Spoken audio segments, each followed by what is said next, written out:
这个男人做梦也想不到，爷爷死后自己获得的唯一遗物，竟然有着如此神奇的力量，将自己带到了妖魔横行的古代。男人名叫李长安，自幼失去父亲，被爷爷一手拉扯长大。而爷爷刚刚离世，开发商就想要扒掉他的老房子。开发商本以为老爷子死了，肯定畅通无阻，却不想随着鞭炮响起，杀出一对披麻戴孝的人。他们正是陈长安的伯父伯母，看似咄咄逼人，却满嘴离不开一个钱字。开发商那边似乎也不想把事情闹大，干脆到一旁的银行取了大笔现金，所有亲戚就当场开始分起钱来，你一点我一点。等到了李长安手上时，就只剩下几张毛爷爷。李长安笑了笑，也没说什么。虽然从小跟着爷爷，但是这些叔叔伯伯也帮了自己很多，所以也不打算争些什么，只说一会在屋里挑点东西就行了。伯母当然没意见，满口答应。等李长安进去一看，那真叫一个干净，连个碗都看不着。这时他却在书架上发现了一本黄皮书，干脆就选了它。等晚上回家，他还有些纳闷，自己从小在爷爷家长大，按理说每个东西再熟悉不过了，可是为什么对这本书毫无印象呢？随即翻开看了看，里面赫然写着通幽、驱神、丹山。李长安当即反应过来，这不就是道家的地煞72术吗？而这地煞72术还有个更响亮的名字，就是72变，那可是孙大圣的看家本领，据说就是道家变化之法的一部分。兴致上来的李长安干脆坐起身来，没想到第2页画的就是个丑恶狰狞的恶鬼图。继续往后翻，却发现全都是一片空白，感觉有些莫名的李长安就准备将书合上，结果耳边好似嗡的一声，脑子一下就变得昏昏沉沉，竟好似翻江倒海一般，整个人都浑浑噩噩。就在快撑不住的时候，突然耳边嘈杂声瞬间消失，连忙扶住桌子。这时他反应过来，这是哪里来的桌子？自己刚才不是躺在床上吗？等他抬头一看，更是目瞪口呆，自己居然在一个大瓦房内，屋顶更是有个破洞，直接就能赏月了。紧接着他看向手中的黄皮书，方才还有些模糊的通幽2字字迹变得尤为清晰。想着待在这里也没用，李长安干脆决定出去看看。结果一阵喧嚣的市井吵闹声顿时涌入耳朵，相较于破败凄惨的屋内，屋外却是另外一个世界。街上人潮涌动，全然看不出一丝现代社会的痕迹。李长安心中只有懵逼，这到底是什么地方？我为什么会在这儿？随后他失魂落魄地穿行在这人流中，却被身后的面摊老板叫住，问他要不要来碗面。李长安深深吸了一口香气，只觉得这面还真是香，不由自主地就坐了下来。而这面也颇为奇特，不知是什么材料制成，竟然是黑色。刚要动筷，身后却有人找老板反馈面汤有些淡了，老板让客人等着，自己这就提下位。李长安顺着目光看去，只见面摊老板双手把自己脑袋一转，直接就拧了下来，然后直接丢进热锅内。这场面把李长安吓了一跳，险些就叫出声来。而且他还发现灶里燃烧的居然不是木柴，而是一根根人骨，心里咯噔一下。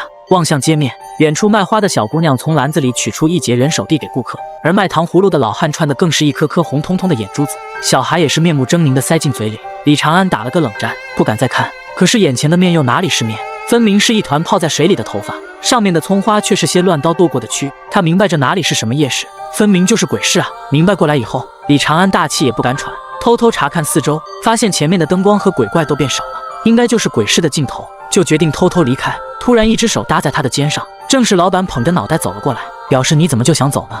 你的面钱还没给呢，该不会是没钱吧？随着话语落下的一瞬间，街面上顿时安静了下来，所有的鬼物齐刷刷地看向李长安，更是缓缓围了过来。李长安冷汗刷的一下全冒了出来，而老板一边将脑袋装回去，嘴里还说客官要是没钱也不要紧，用其他的东西抵账也行的。抵账一词让李长安有种莫名胆寒，而老板表示没错，就是抵账，心肝脾肺肾哪里都可以哦。说完，群鬼直接逼近身来，贪婪的视线落满了身体的每一处。卖糖葫芦的老鬼盯着他的眼睛直流口水，而卖花的小鬼更是想去抚摸他的手。李长安明白这些鬼竟然是想将自己大卸八块，一股莫名的怒气涌上心头，正要开骂，而就在这时，一个身穿斗篷的人提着灯笼挤了进来，口里一直让这些鬼让一下。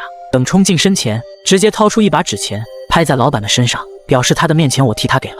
说完直接拉着李长安的手，低声说了句跟我来，然后两人就快步飞奔。李长安只觉得两边景色变幻，等他们停下后，李长安再回头看去，身后已经不见那条喧嚣的鬼市，前面那人解开斗篷，却是一位须发皆白的老道士。李长安正要开口道谢，这老道士却直接一棍子抽过来，嘴里还破口大骂，你小子是不是嫌命太长了？鬼市哪是随随便便能够闯的，今天要不是老道我赶巧在，你的心肝脾脏全得让那死鬼拿去做臊子，骨头也得拿去当柴烧。李长安一边躲避，嘴里却也连连多谢道长的救命之恩。老道士哼哼两声，表示自己不喜欢这些虚头巴脑的东西，你要真有心的话。说到这打量了李长安几眼，看你这穷酸样，还是算了吧，就准备转身离去。走了没几步，发现李长安居然停在原地，便开口问他怎么不走，难不成想留下来喂鬼吗？李长安苦笑两声，表示自己已经无处可去了。老道士终究心善，算了算了，救人就到底，你就跟老道来吧。一路上老道也没闲着，便和李长安讲述鬼市的来历。原来这里原本是一处市集，只是后来遭了灾，灾情还未过就又闹起了匪，闹了匪就引来了兵，3轮下来，活人基本上死的死，走的走，只剩下这些鬼物还在这里流连。说话间，他们已经到了一间破败瓦舍，里面赫然有一大一小2具枯骨相拥而亡。老道注意到李长安的神态，笑着说道：“没事，这枯骨不咬人。”然后自己走到枯骨前，躬身作揖道：“主人家，这个小哥也要在贵社暂住一宿，还请见谅。”然后就走向一旁招呼李长安收拾床榻。但是老道不知道的是，李长安惊讶的不是枯骨，在他的眼中清晰的看到枯骨上方漂浮着2个鬼魂，正在直直的注视着他们。等床榻收拾好后，老道告诉李长安，自己道号玄机，俗家姓刘，单名一个景字，你可以唤我一声刘道人。接着便问李长安姓甚名谁。当李长安告知后，刘道人微微点头，表示如今世道纷乱，既然同住一个屋檐下，老道就把丑话说在前头。说着便抽出大宝剑。首先，老道也就是一个游方道人，身上并无长物。其次，这把剑随老夫走南闯北多年，砍过的匪徒不比杀过的妖鬼更少。你若是……话虽没说完，但看着眼前的大宝剑，李长安当然明白什么意思。让道长放心，自己不是不分好歹的人。很快一夜过去，到了次日清晨，没睡过稻草席的李长安身子那叫一个酸痛。放眼一看，不光老道不在了，就连那2具枯骨也不见了。于是出门查看，只见刘道人正拿着铁锹在那里吭哧吭哧的挖坑。李长安过来时已经干得差不多了。刘道人随即念起了超度经文：十方诸天尊，其数如沙尘，化形十方界，普济度天人，为7句功德，同生救世人。一段经文念完，那对母子魂魄再次出现在空中。此时他们的脸色好了许多，洋溢着幸福的笑容抱在一起，最终缓缓消散。刘道人这时好似发现了什么，便问李长安：“你能看到鬼吗？”李长安没打算隐瞒，直接点头承认。刘道人双眼一下子迸射出光彩，笑着说：“李小哥从哪里来呀？又要到哪里去啊？”这话让李长安有些为难，难不成告诉你我是穿越来的吗？至于要去哪，那怕是只有这本黄皮书才知道。但他也不想撒谎，只好无奈地笑了笑，反问道长又要去哪里呢？刘道人微微一笑：“我吗？当然是去榆林了。”而此时的榆林郊外，恰逢这天风雨交加，客栈老板王申和妻子不由有些担忧，怎么儿子还没回来？正说话间，一个帅气小伙就走了进来，而身后还跟了个妙龄少女，模样甚是秀丽。原来这女子本是10多里之外的人士，但是丈夫早逝，膝下无子，便被狠心的公婆赶了出来。可是父母已经亡故，所以来投奔姑姑。怎知姑姑也已经离世，如今不知何处所依，偏偏又下起大雨，还请店家发善心，收留一宿。说话间似乎悲从心来，掩面嘤嘤哭泣。王申媳妇见他可怜，便让他别担心，先歇息一晚，刚好我们家也开饭了，就一起吃吧。殊不知此时女子嘴角流露出诡异的笑容。等晚饭过后，女子倒也勤快，主动收拾碗筷，还帮王妻制起衣服。一番操作下来，让王妻不由感慨：如此相貌与手艺，你婆家真是昏了头。要是你是我家儿媳就好了。本是开玩笑的话，女子却羞涩地低下头。如若伯父伯母不嫌弃的话，我自然是愿意的。白嫖的儿媳王家当然求之不得，恰逢乱世，普通人家也没那么多讲究，草草布置一番，当夜就将女子和儿子送入了洞房。王申儿子还是个童子鸡，心中不由有些紧张，却看到娘子在那里拴门，不由有些纳闷。女子却解释说，附近多有盗贼，晚上不得不注意防备。然后走到身前笑着说，不过说起来，细看之下相公的皮肉还真是细嫩呢。这话整得王申儿子有些懵。女子掩嘴笑着说，我是说相公长得真是好看呢。这话说的少年面色羞红，鼓足勇气对着女子说道，还是姐姐好看些。就在这时，女子直接扶住少年的肩膀，少年郎慌忙叫道，红烛还没吹灭呢。女子却说不用管他，然后2人就滚作一团。不久之后，王申妻子一头冷汗，从梦中惊醒，原来他竟然梦到儿子浑身流血的向他求救，嘴里还不断哭喊，娘，媳妇他是鬼啊。连忙摇醒丈夫，说梦到儿子一身血，还说咱媳妇是鬼。虽然王申不大相信，但是看妻子一脸紧张的表情，还是点起蜡烛前去查看。走到门前，却发现好像没什么动静，细细一听，却隐隐约约听见些啃噬咀嚼的声音，这让夫妻俩失了魂，连忙向屋里呼喊，却没有一丝回应。想要撞开，却发现大门还被门栓死死抵住。妻子见这也不是办法，便准备去叫邻居过来帮忙撞门。很快闻讯赶来的邻居便开始合力撞门，随着木门破碎，床上哪里还有人影，只留下一滩血迹和一具白骨。在众人惊骇的目光中，一个蓝色的鬼物坐在床榻上，正在啃食一截手臂。看到有人进来了，更是发出骇人的笑声。只听嗖的一声，一具颅骨出现在王妻的手中。王妻看着怀中的颅骨，竟是直接昏了过去。那恶鬼却趁此机会冲出门外，只留下了众人惊吼声和王申的哭喊声。1个月以后，李长安跟着老道士也来到了榆林城，似乎因为通幽异术，被道长视为天赋异禀，已经收他为徒。这时老道掏出一张纸递给李长安，表示这是度牒，进城可是要用的。李长安接过一看，落款名字却是个叫玄霄的人，便好奇问师傅这是谁，到哪去了？老道士淡定表示，这是你的师叔，已经被妖怪吃掉了。而进城的时候士兵检查也非常严格，发现行李没问题后还不让他们走，端来一碗水让他们喝了。李长安看这水有些略微浑浊，便问这是什么。那士兵把脸一板，要你喝就喝，哪来这么多废话？老道士这时也凑上前闻了闻，表示这是符水，没事可以放心喝。一听这话，士兵的态度一下子缓和下来，看来道长是个有真本事的。进城后不妨看下告示。他们进去后没走多远，便看到了告示栏，颇为显眼的是一个悬赏告示，上面还有恶鬼的画像，通体碧蓝，原木凿齿，但在李长安眼里是那么的熟悉，这不就是爷爷书里的那个鬼屋吗？等进城后，两人找了间客栈，老道便准备出去弄点酒。等老道走后，李长安从怀中掏出那本黄皮书，只见上面的恶鬼竟然渐渐有了色彩，和告示上的一模一样。心中突然一个想法涌现而出，如果能除掉这只鬼，也许自己就能弄清楚为什么会来到这个世界了。等老道从外边回来，店家也送来了饭菜。老道士翻出祖师的牌位和一张符箓摆在桌前，然后掏出平时舍不得喝的上等汾酒，小心地倒出一杯，就准备奉祭。李长安有些纳闷，师傅怎么除了拜祖师爷还总要拜这张符呢？老道表示当然要拜，这可是我上景门祖师爷传下来的保命符呢。等到拜完后，老道士又将汾酒倒了回去，就招呼可以吃饭了，一边闻着杯中酒味，一边告诉李长安自己在打酒时顺道打听了消息，现在榆林城能干的活有两个，一个是城北一户周姓人家闹鬼，我顺道去看了，不过是死人眷恋不肯走，不成气候；二是张姓的大户人家，等会儿你就和老道过去探个究竟。李长安有些愕然，竟然这么着急的吗？走了这么久不得放松下吗？老道反瞪他一眼，你可知道行走江湖最重要的是什么？李长安仔细想了想，根据这1个月的观察，这老道本事和胆子都不大，唯独一手趋吉避凶的本事厉害得很，于是便说应该是安全最重要。哪知老道嗤之以鼻，怒骂道，你这是在放屁，当然是吃饭最重要，催促他快点吃，吃完了和自己找饭钱去。很快就来到张家旁的小巷子中，老道掏出一张符纸插在剑上，口中轻喝，冲龙玉神符，请符。那符纸当即无风自然，老道更是凑上前去使劲闻了闻，其作用便是唤起鼻神冲龙玉，用来便是探寻妖鬼。只是下一秒，老道整个人就趴在地上，撅着屁股探头探脑，很快就在前方找到了一个狗洞，看来就是这里了。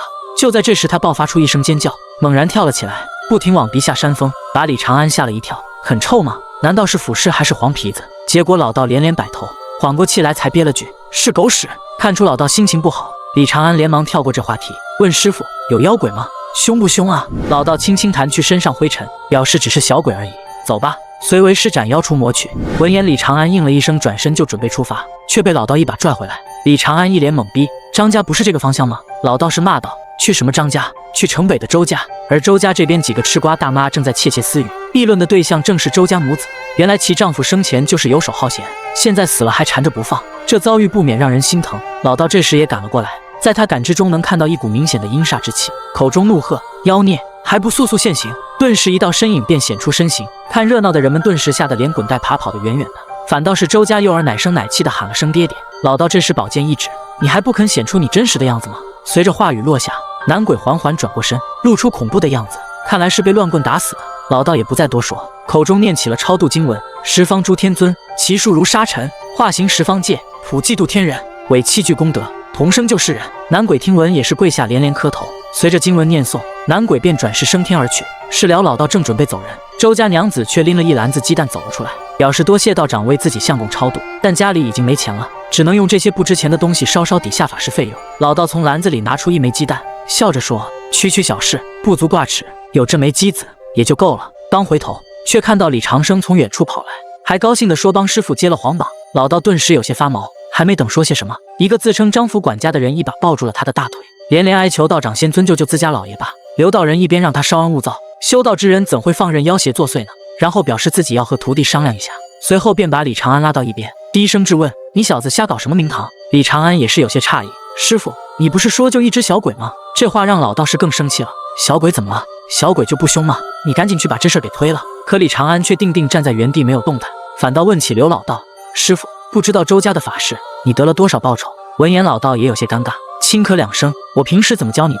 我们这派都是以济世度人为宗旨，降妖除魔为根本，做法是讲什么报酬？李长安哪里不知道师傅是那种古道热肠的人，但是现在属实兜里没盘缠了呀。很快师徒二人就来到了张府，就算是大白天也透着一股阴森气息，里面的人大多面色憔悴，但印堂之间并无遭受邪意的迹象。当打开张员外的房门，恍惚之间竟能看到一道黑光乍现，进去一看，太师椅上坐着个衣着华贵的男人，只是这人脸色发青，眼窝深陷，任谁看了都会觉得不对劲。老道从李长安惊骇的目光中猜到了什么，便问：“你看到了吗？”李长安表示没错，就在他肩膀上。老道随即掏出一张符箓，这次却是林中生神符，可以唤起木神，只在眼前轻轻一扫，当即就看到一个浑身浮肿的小鬼踩在张员外的肩上玩耍。张员外看刘道人脸色凝重，不由问道：“玄机道长，这鬼很难对付吗？”老道却也是额头见汗，只说了一句：“凶得很啊。”张员外不由叹道：“无缘无故，这是什么鬼物要来害我张某人的性命？”引得老道嗤笑一声：“什么鬼物？当然是令千金了。员外这几年难道没有溺死婴孩吗？”说完转身就准备走出去。张员外愣了一下，看老道要走，看来是没办法了。本来还想求道长救我一命呢，谁知老道却扭头回了句：“谁说没办法？老道我要开坛做法。”而这开坛做法正是道士的看家本领，每当敌不过，便会请各位祖师级神明为自己施法助力。等师傅出来，李长安这才开口问师傅：“这小鬼真有这么厉害？需要开坛才能解决？”没想到老道叹了口气：“开坛也不一定能对付啊，真是作孽啊！那小娃也不知道往这张家投了多少次胎，次次都被溺死，不知道死了多少次，才有如此怨气。”思索片刻，老道还是决定用赦罪超化坛仪对他进行超度，随即吩咐张管家速去准备新鲜人奶和双糖。等一切准备就绪后，老道一边操作一边告诉李长安：“这人奶加双糖最能吸引小鬼，到时候将其引离张员外，我们便可以开始做法了。”而在院子的另一边，张员外似乎精疲力尽，已经睡着了。老道表示没事，睡着总比醒着好，倒也方便我们行事。李长安缓缓将装了人奶和双糖的碗放到地上，心中暗暗祈祷：这小鬼看上去不简单，只希望能够顺利啊。同一时间，老道见直指向剑锋，口中念起经文，并脚踏七星。鬼婴好似被碗中物品所吸引，竟真的离开张员外，爬到碗边。在两人的注视下，鬼婴一头扎进碗中，而碗中的东西自然是加了料，喝得他晕晕乎乎，直接一头栽倒在地。两人一看貌似成功了，也不敢耽误。李长安利用绳子将他捆了起来，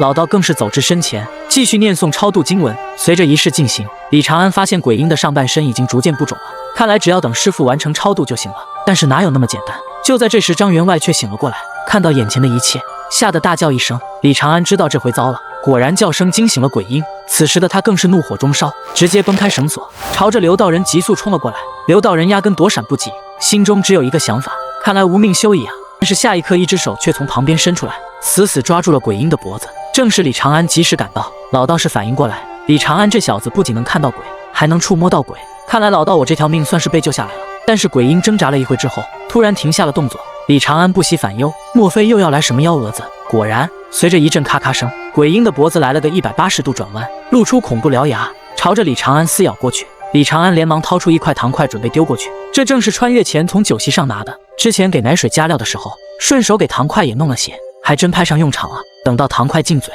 鬼婴露出陶醉的神情，很快又睡了过去。李长安连忙低呼：“师傅！”老道回过神来，当即掏出一支毛笔，手掐法诀，口中念道：“一笔天地动，二笔祖师剑，三笔妖魔鬼怪必走千里远。”然后直接点在鬼婴额头，很快鬼婴一身怨气就散去了。师徒两人也是长长呼了一口气。然后老道告诉张管家，缠住你们老爷的恶鬼已被老道超度了，可以把员外抬回去休息了，以后只需要安心静养即可。张管家连忙多谢刘道人出手，并安排他们住进提前备好的房间。到了吃饭时，老道便开始给徒弟讲起了江湖经验。这次的凶险，你小子也是见识到了，这大户人家的活可是能不接就不要接啊！李长安还没反应过来，难道这恶鬼害人也嫌贫爱富不成？老道士嗤笑一声：“凡是冤有头债有主，作恶必有果报。平头百姓和富贵人家能一样吗？你看着哪个富贵人家的房子下没埋着几个仆役，井眼里没填着几个婢女？平头百姓闹鬼不过鸡飞狗跳，大户人家那就要家破人亡。越是富贵人家，越是凶神恶煞呀！”看老道越说越激动，李长安也对他有了新认知，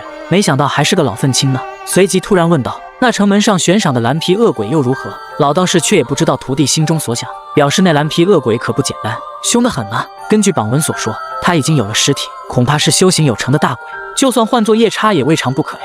见老道没了下文，李长安连忙追问：“然后呢？”老道士也是人精，当即发现不对劲，这小子平日听我说这些都是打马虎眼应付，怎么如今这么认真？就在这时，门外传来一阵急促的唢呐声，打断了二人的对话。走出去一看，居然是榆林知县王德元带着一众人马来到院中。看到老道出来，赶忙作揖行礼，表示那蓝皮恶鬼为祸乡里，害得百姓惶惶不可终日。这次多谢玄机上人愿意挺身而出，不必艰险为我榆林百姓除此孽障，还我一方清平。我王德元替榆林百姓谢过玄机上人了。老道士是越听越猛，我什么时候答应干这事了？这时李长安突然开口：“我师父昨日夜观天象，查的这恶鬼本是地府里一位夜叉，趁地府不注意才逃到人间，化作女子吃人。不过之前是刚逃出地府，肚中饥饿，身上乏力才会使诈，如今吃饱了人肉，就不好说了。这话听得吃瓜群众瑟瑟发抖。李长安见效果不错，便接着说：昨日我们找来本地城隍询问，这才得知恶鬼就喜欢吃皮肉细嫩的少男少女。这下子大家都想起王家被吃的不就是少年郎吗？更是急得跳脚，连忙围到刘道人面前，请他出手救命啊！老道士简直无言以对，这些哄骗恐吓的手段还说我教他的，可是这小子现在摆出这一套，又是要干什么？都叫我救命，可是我又找谁救命呢？一旁的李长安也没等师傅开口，笑着表示：我师傅乃是上景门掌教真人，小小一个夜叉，怎么能劳驾他老人家亲自出马？做这种小事的，自然是区区在下了。老道士这才知道徒弟居然想独自去对付那个蓝皮恶鬼，连忙将他拽入房内，骂道：你小子是不是疯了？我几十年道行都不敢去寻那恶鬼，你连门都没入，不就是茅坑里打灯笼，找死吗？李长安连忙对师傅解释自己有不得不去的苦衷，老道却不愿听下去，怒骂道：你别叫我师傅，我可不想当一个死人的师傅。我交给你的冲龙御神符，别的师兄弟都用来追妖锁鬼，唯独我用来躲妖鬼。他笑我胆小，可最后怎么样？还不是只有我活着？没错，我说的就是你玄霄师叔，逞强了一辈子，笑我胆小，可是最后呢？他一把年纪却让妖怪吃的连根骨头都不剩。说着说着，老道语气愈发低沉。李长安欲言又止，最终将黄皮书掏了出来，将其翻开和悬赏放在一起。老道当即愣住了，他总算明白李长安为什么要逞这个能了。他晓得自己这个徒弟对这张图的执着，平时里没事都要翻开看上一看，看来这鬼和他的身世有重要关联了。随即掏出一张符箓往桌子上重重一拍，说了句要找死你就尽管去吧，老道就当没你这个徒弟，然后直接推门而去。看着桌上那张门派保命符，李长安心中一阵感动，心中默默说了声谢谢了师傅。不久之后，李长安走出屋子，看着外边焦急的人群，递给王知县一张图纸，表示这是除魔要用的法器，麻烦尽快帮忙打造出来。王知县连忙应下。不久之后，李长安身穿披挂，带着一帮衙役来到了王家客栈。经过介绍，李长安也知道了眼前面色凄苦的男子正是王申，不由有些纳闷。之前听说王申年纪不过30出头，可现在说有60岁，怕是都有人信吧？悲痛居然能把人折磨到如此地步。这时一道凄惨的喊声响起，不断喊着还我儿啊！王申连忙解释，让大家别慌，那是自己婆娘，只是自从我儿让那鬼怪吃了以后，就成这样了。李长安表示没事，随即向王申问起那恶鬼的线索。王申回忆起来，脸色就变得极为紧张，只说那恶鬼变成了妙龄少女，非常的恐怖，却也说不出什么有用的消息。李长安也不抱什么希望，便让他带自己去看看遇害的房间。不知出于什么心理，王申直接把那间房间封了起来。等拆掉封门的木条，一股子臭味就冲了出来。等味道散去一些，李长安便让衙役等着，自己进去看看。而屋里还是一片狼藉，床上可以看到大片黑色的血迹，看来事发以后这间房间就没收拾了。不过这样也好，倒方便自己施法了。随即掏出一张符咒，施展起了冲龙御神符，但是只在唤醒敌神的一瞬间，李长安就呆住了，惨叫一声就跑了出去。只因那味道哪里是一个臭字能够形容的。不过好在也闻到了那恶鬼的气息。之后李长安循着气味一路前行，直到天色发黑，追到了一处小山脚下。到了这里，鬼怪留下的气味愈加新鲜，看来这恶鬼就在这附近了。李长安正要上山，身后的衙役却突然小声说道：道长，这时候也不早了，兄弟们也乏了，要不明早再来吧。李长安心里清楚，这哪里是乏了，根本就是怕了。不过他也不想牵连这些普通人，便告诉他们自己还要在这留连片刻，并让他们给自己师父带个口信，报个平安。衙役们连连表示没问题，说完转眼间就跑个没影了。告别衙役的李长安独自在山中行走，心中不免有些发毛。走着走着，看到前方有个破庙，想着休整一下也好，便走了进去。哪知道庙里的神像头都没了，压根也看不出是哪路神仙。随即上去拜了一拜，借宿一宿，打扰了还请莫怪呀。等到了夜里，山雨骤降，突然听到一丝动静，将李长安惊醒，连忙起身喝道：什么人？快出来！门外漆黑的风雨里，慢慢走进来一个浑身湿透的女人，娇滴滴地说：敢问可否借地给小女子避避雨呢？长安看了一眼那贴在一旁的警戒符箓，并没有丝毫变化，也就松了一口气，便叫女子进来吧。女子谢过道长之后，便走了进来，在火光的照射下，被雨水打湿的衣服紧贴身体，显得尤为妖娆，可能是被冻狠了，身子都打起哆嗦。李长安也不是缺心眼，随即掏出一件道袍递过去，让他快穿上吧，不然容易染上风寒的。女子接过后，再次向李长安道谢，原来她乃是榆林人士王家的女儿，本来和几个闺中好友一起来郊游，不曾想走散了，又在山间迷路，好在遇到了道长。李长安笑了笑，还好小姐是先碰到了贫道，要是先遇到恶鬼就糟了。闻言，王小姐惊呼一声：恶鬼！这世上真的有恶鬼吗？却不曾想那宽大的道袍露出一抹春光，李长安的目光不由自主的就滑了过去。王小姐连忙捂住，整得李长安也有些尴尬。之后王小姐对鬼怪这话题似乎挺有兴趣，继续追问。李长安表示自己就是王知县专门请来除去这只恶鬼的，然后也不愿意多说，让王小姐也早点睡吧。明天一早自己就送你回榆林。”随着夜色愈加深沉，王小姐袒胸露乳地走了过来。大家都是自己人，就不给你们看了。只是王小姐此时望着李长安熟睡的背影，脸上流露出诡异的笑容，然后双手抱头，一身皮肉好似衣服一般脱了下来，紧接着钻了出来一个面目狰狞的蓝皮恶鬼。李长安却似乎仍旧没有醒来，背对着恶鬼一动不动。恶鬼的口水不禁哗哗直流，最终决定从脖子开始，毕竟只要咬开，鲜血喷射的滋味那真叫美滋滋。就在这时，一道声音响起，果然和这画上一模一样的。恶鬼循声望去，居然是李长安发出的，而且这书上画的不就是自己吗？一时间恶鬼有些犹豫，下意识地退后一步，结果正好踩到李长安脱掉的甲胄上。恶鬼当即有些恼羞成怒，他娘的，一个要用破甲胄的小道士能有什么本事？一口咬死就对了，然后直接扑了上去。但此时一个铁管正直直地对着他，还没等他反应过来是什么，只听砰的一声，伴随着火光乍现，恶鬼直接被击飞出去。原来这竟是李长安拜托知县自制的火炮，好在虚张声势争取到了一些时间，不然就这引线燃烧的速度还真得出事不可。而另一边的恶鬼虽然被尽数命中，但是皮糙肉厚，区区铁砂也就是看着吓人，并没有什么实质性的伤害。可是下一秒突然就有一股无形的力量镇住了他，直接压倒在地，根本不能动弹。李长安嘿嘿一笑，很好，看来符铁砂起效果了，接下来就得抓紧时间了。说话间抄起带来的大斧，先是将恶鬼的头颅用石头垫高，然后咬破手指，以指作笔，以血为朱砂，飞速在斧面上绘制起一道血符：天煞煌煌，地煞正方，无惊下笔，万鬼消亡。随着咒语施展，李长安猛地扬起斧头，对着恶鬼狠狠地砍了下去。荒山破庙，风雨飘摇，雷光间隙间，只听到男人粗重的喘息和沉闷的斩剁声。不消片刻，恶鬼的四肢已被肢解。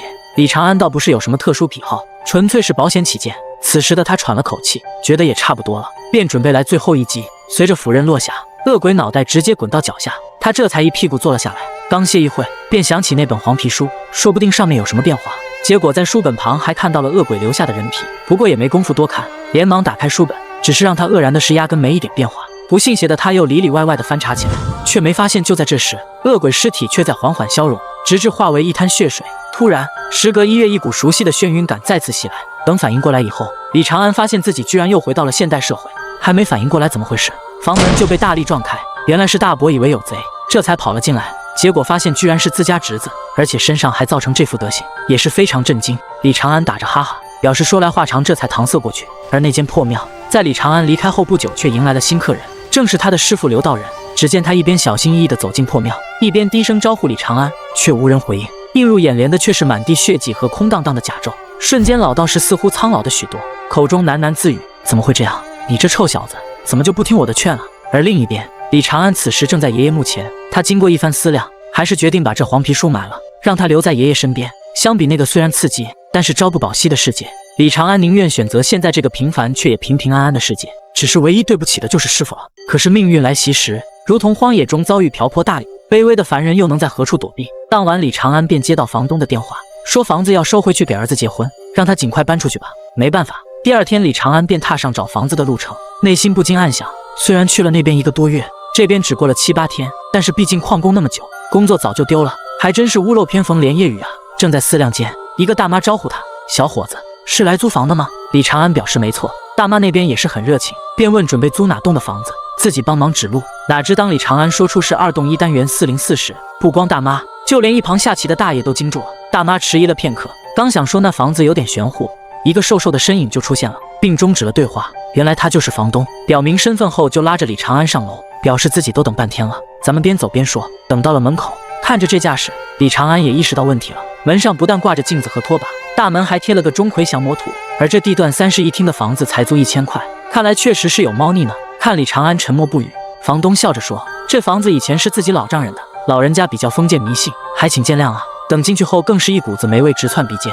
李长安随即扫射一圈，发现这屋子怪不得这么便宜，原来到处都是脏东西啊。而这几个鬼此时正在讨论这回怎么收拾这2个活人。此时的房东并不知道鬼已经盯上了自己，还在滔滔不绝地对李长安推销，说这么便宜又好用的房子你要错过了，保证全国都找不到第2间了。李长安却是不置可否，确实这么一套能塞这么多鬼的房子，别说全国，全世界都难得找到第2间。不过他也没有说话，只是用手指向一旁。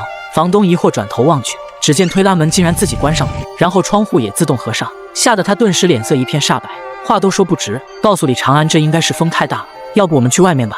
话还没说完，眼前突然一片漆黑，正是鬼物出手，给他来了个鬼遮眼，道口的话变成了一声尖叫。裤子当即湿了一片，竟是直接被吓晕了过去。屋里的群鬼顿时一阵欢呼，带头的鬼师也安静，然后就朝李长安这边打了个眼色。小弟收到指令，悄悄绕到李长安身后，就准备出手。好了，本期影片到此结束了。如果您觉得我的影片做得还凑合的话，那么请您一定要点赞、评论、转发给您的小伙伴，您的支持对我来说至关重要。我们下期见。